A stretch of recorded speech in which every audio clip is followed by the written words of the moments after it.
ವಾರ್ತೆಯ ಮುಖ್ಯಾಂಶಗಳು. ಟಿಪ್ಪರಿಗೆ ಹಿಂಬದಿಯಿಂದ ಗುದ್ದಿದ ಟೆಂಪೋ, 12 ಪ್ರಯಾಣಿಕರಿಗೆ ಗಾಯ. ಟಿಎಂಎಸ್ ವತಿಯಿಂದ ಟಿಎಂಎಸ್ ಸಭಾಭವನದಲ್ಲಿ ನಡೆದ 72ನೇ ಸಹಕಾರ ಸಪ್ತಾಹ.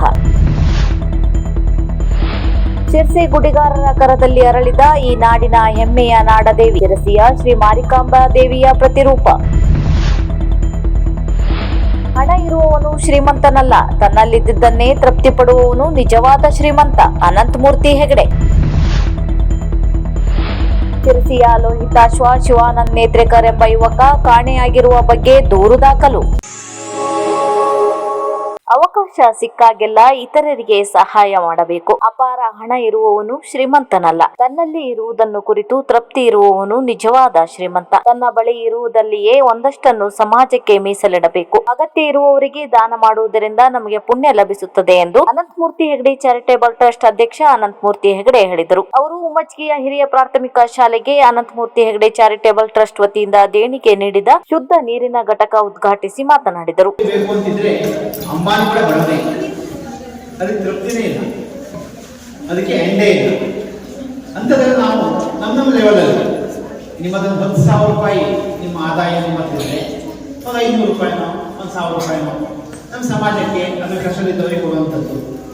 1,00,000 ರೂಪಾಯಿ ನಿಮ್ಮ ಇನ್ಕಮ್ ಇದ್ದರೆ ಎಷ್ಟೋ 1% ಸಮಾಜಕ್ಕೆ ಅದು ಕಷ್ಟದಿದ್ದವರಿಗೆ ಕೊಡ್ತಾ ಹೋಗುವಂಥದ್ದು ಇದೆಯಲ್ಲ, ಅದು ನಿಮಗೆ ಆ ಆರೈಕೆಯಿಂದ ಆ ಪುಣ್ಯದಿಂದ ನಿಮ್ಮ ಸಂಪತ್ತು. ಇಲ್ಲಿನ ಟಿಎಂಎಸ್ ವತಿಯಿಂದ ಟಿಎಂಎಸ್ ಸಭಾಭವನದಲ್ಲಿ ನಡೆದ 72ನೇ ಸಹಕಾರ ಸಪ್ತಾಹದಲ್ಲಿ ಟಿಎಂಎಸ್ನ ಸದಸ್ಯರಿಗೆ, ಖರೀದಿಗಾರರಿಗೆ ಹಾಗೂ ವಿಶೇಷ ಸಾಧಕರಿಗೆ ಸನ್ಮಾನಿಸಿ ಗೌರವಿಸಲಾಯಿತು. ಈ ಕಾರ್ಯಕ್ರಮವನ್ನು ಉದ್ಘಾಟಿಸಿ ಮಾತನಾಡಿದ ಶಾಸಕ ಭೀಮಣ್ಣ ಟಿ ನಾಯ್ಕ ಅವರು ಸಹಕಾರಿ ಕ್ಷೇತ್ರಕ್ಕೆ ಶಿರಸಿ ಸಿದ್ದಾಪುರ ಕ್ಷೇತ್ರ ನೀಡಿದ ಕೊಡುಗೆಯನ್ನು ಸ್ಮರಿಸಿಕೊಂಡರು. ಸಭೆಯಲ್ಲಿ ಉಪವಿಭಾಗಾಧಿಕಾರಿ ಕುಮಾರಿ ಕಾವ್ಯರಾಣಿ, ಟಿಎಂಎಸ್ ಅಧ್ಯಕ್ಷರಾದ ಜಿಟಿ ಹೆಗಡೆ ತಟ್ಟಿಸರ, ಉಪಾಧ್ಯಕ್ಷರಾದ ಜಿಎಂ ಹೆಗಡೆ ಮುಳಕಂಡ, ಮುಖ್ಯ ಕಾರ್ಯನಿರ್ವಾಹಕರಾದ ವಿನಯ್ ಎನ್ ಹೆಗಡೆ ಮುಂಡೆಮನೆ ಇತರರು ಉಪಸ್ಥಿತರಿದ್ದರು. ರಾಜ್ಯದ ಎಲ್ಲ ಸ್ಥಳಗಳಲ್ಲಿ ಇಚ್ಛೆ ನಮ್ಮನ್ನೆಲ್ಲ ಕೂಡ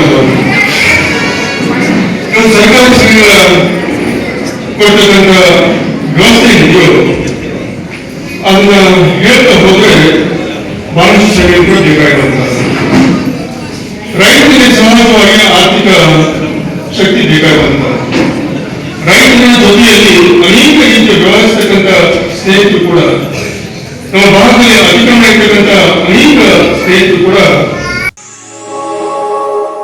ಶಿರಸಿಯ ಗುಡಿಗಾರರ ಕರದಲ್ಲಿ ಅರಳಿದ ಕಟ್ಟಿಗೆಯ ಎಷ್ಟೋ ಕಲಾಕೃತಿಗಳು ಮಠ ಮಂದಿರಗಳನ್ನು ಬೆಳಗುತ್ತಾ ಜನರನ್ನು ಆಕರ್ಷಿಸುತ್ತಾ ದೇಶಾದ್ಯಂತ ಗಮನ ಸೆಳೆಯುತ್ತಿವೆ. ಅಂತಹ ಕಲಾಕೃತಿಗಳ ಸಾಲಿಗೆ ಇದು ಒಂದು ಸೇರ್ಪಡೆಯಾಗುತ್ತಿರುವುದು ಶಿರಸಿಯ ನಾಡದೇವಿ ಜಗನ್ಮಾತೆ ಶ್ರೀ ಮಾರಿಕಾಂಬೆ ದೇವಿಯ ಕಲಾಕೃತಿ. ಹೌದು, ಭಟ್ಕಳ ತಾಲೂಕಿನ ಶಿರಾಲಿ ಆಳ್ವಿಕೋಡಿಯ ಶ್ರೀ ವಿಶ್ವಶಕ್ತಿ ದೇವಸ್ಥಾನ ಕೈಗೆ ಶ್ರೀ ಮಾರಿಕಾಂಬೆ ದೇವಿಯ ಪ್ರತಿರೂಪವನ್ನು ಕೆತ್ತಿದವರು ಶಿರಸಿಯ ಬನವಾಸಿ ರಸ್ತೆಯಲ್ಲಿರುವ ಶಿಲ್ಪಾ ಸೃಷ್ಟಿಯವರು.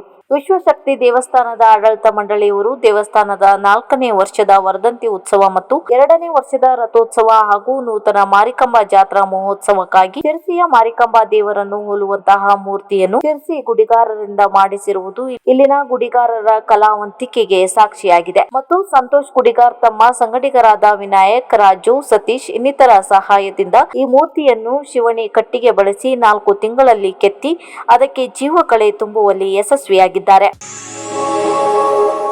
ದಿನಾಂಕ 8/11/2025 ಶಿರಸಿಯ ಲೋಹಿತಾಶ್ವ ಶಿವಾನಂದ್ ನೇತ್ರೇಕರ್ ಎಂಬ ಯುವಕ ಕಾಣೆಯಾಗಿರುವ ಬಗ್ಗೆ ದೂರು ದಾಖಲಾಗಿದೆ. ಹುಲಿ ರೊತ್ತಿಯ ಗೋಧಿ ಬಣ್ಣ, ದುಂಡನೆ ಮುಖ, ಸಾಧಾರಣ ಮೈಕಟ್ಟು ಹೊಂದಿರುವ ಈತನು ಶಿರಸಿಯ ಬಿಡ್ಕಿಬೈಲ್ನಿಂದ ಹೊರಟು ಕಾಣೆಯಾದವನು ಇನ್ನೂ ಕೂಡ ಪತ್ತೆಯಾಗಿ ಇರುವುದಿಲ್ಲ. ಈಗಾಗಲೇ ಶಿರಸಿ ನಗರ ಠಾಣೆಯಲ್ಲಿ ಪ್ರಕರಣ ದಾಖಲಾಗಿರುತ್ತದೆ. ಇವರ ಕುಟುಂಬವು ತೀರಾ ಬಡತನದಲ್ಲಿದ್ದು ಮನೆಯಲ್ಲಿ ಈತನ ತಾಯಿ ಮತ್ತು ತಮ್ಮ ಮಾತ್ರ ಇರುತ್ತಾರೆ. ಈತನ ಗುರುತು ಸಿಕ್ಕವರು ದಯಮಾಡಿ ಪೊಲೀಸ್ ಠಾಣೆಗೆ ಅಥವಾ ಈ ನಂಬರ್ಗೆ 9632679403 ಕರೆ ಮಾಡಬೇಕೆಂದು ಮನವಿ ಮಾಡಲಾಗಿದೆ. ಅಂಕೋಲದಿಂದ ಕಾರವಾರದ ಕಡೆಗೆ ಬರುತ್ತಿದ್ದ ಪ್ರಯಾಣಿಕರ ಟೆಂಪೋವೊಂದು ಮುಂದೆ ಸಾಗುತ್ತಿದ್ದ ಟಿಪ್ಪರ್ಗೆ ಹಿಂಬದಿಯಿಂದ ಗುದ್ದಿದ ಪರಿಣಾಮ 12 ಮಂದಿ ಗಾಯಗೊಂಡ ಘಟನೆ ಸೋಮವಾರ ಮಧ್ಯಾಹ್ನ ಮುದಗಾ ಬಳಿ ನಡೆದಿದೆ. ಪೊಲೀಸರ ಪ್ರಕಾರ ಮುದಗಾ ಬಳಿ ಇರುವ ಹಂಪ್ ಕಾರಣ ಟಿಪ್ಪರ್ ಚಾಲಕ ವೇಗ ಕಡಿಮೆ ಮಾಡಿದಾಗ ಹಿಂಬದಿಯಿಂದ ಬರುತ್ತಿದ್ದ ಟೆಂಪೋ ಚಾಲಕ ಕೂಡ ಬ್ರೇಕ್ ಹಾಕಿದ್ದಾನೆ. ಆದರೆ ಟೆಂಪೋ ಬ್ರೇಕ್ ಸರಿಯಾಗಿ ಕಾರ್ಯನಿರ್ವಹಿಸದೆ ನಿಯಂತ್ರಣ ತಪ್ಪಿ ಟಿಪ್ಪರ್ಗೆ ಗುದ್ದಿದೆ ಎಂದು ತಿಳಿದು ಬಂದಿದೆ. ಗಾಯಾಳುಗಳನ್ನು ತಕ್ಷಣ ಕಾರವಾರ ಜಿಲ್ಲಾ ಆಸ್ಪತ್ರೆಗೆ ದಾಖಲಿಸಲಾಗಿದೆ.